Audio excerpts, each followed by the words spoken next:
Nefer's signature weapon just dropped with Luna 2 and everyone's asking the same question. Is Reliquary of Truth actually worth pulling? Let's break down the stats, compare it to alternatives and help you decide if you should spend your primo gems. Let's get into it. Let's talk about what makes Reliquary of Truth special. This is a 5-star catalyst with the highest crit damage stat among all 5-star catalysts in the game. 542 base ATK and a whopping 88.2% crit damage substat. We are talking massive damage potential right out of the gate, but it doesn't stop there. The passive effect gives you an instant 8% crit rate just for equipping it. Then when you use Nefer's elemental skill, you gain the Secret of Lies effect, 80 elemental mastery for 12 seconds, and when you trigger Lunar-Bloom damage, you get the Moon of the Truth effect, 24% crit damage for 4 seconds. Here's where it gets crazy. When both effects are active at the same time, they are both increased by 50%, so that 80 EM becomes 120 and that 24% crit damage becomes 36%. At refinement 1,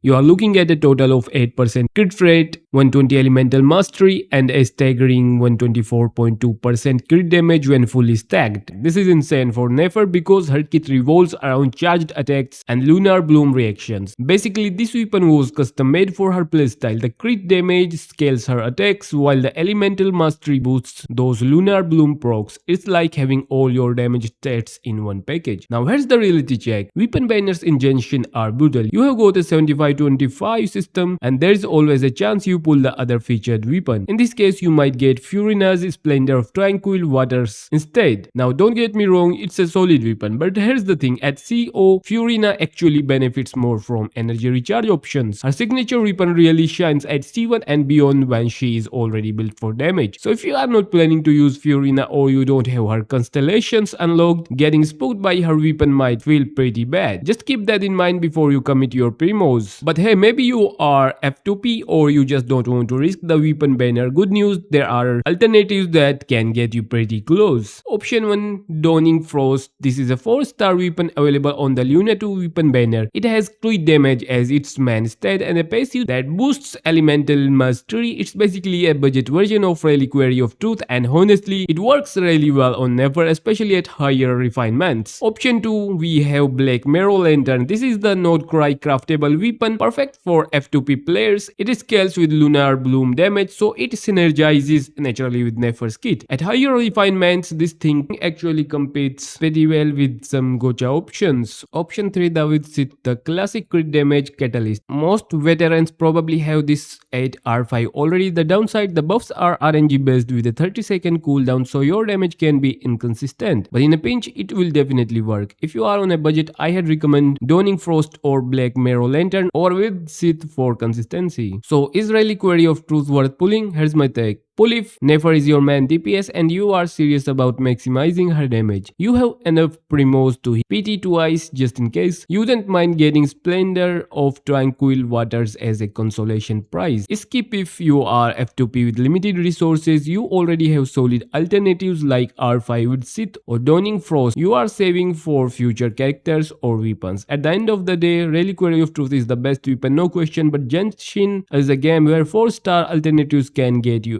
85-90% of the performance. It's about your priorities and your account. That's everything you need to know about Nefer's signature weapon. Drop a comment and let me know, are you pulling for Reliquary of Truth or are you sticking with the alternatives? If this guide helped you make a decision, smash that like button and subscribe for more Genshin content. Good luck on your pulls, travelers, and I will catch you in the next one.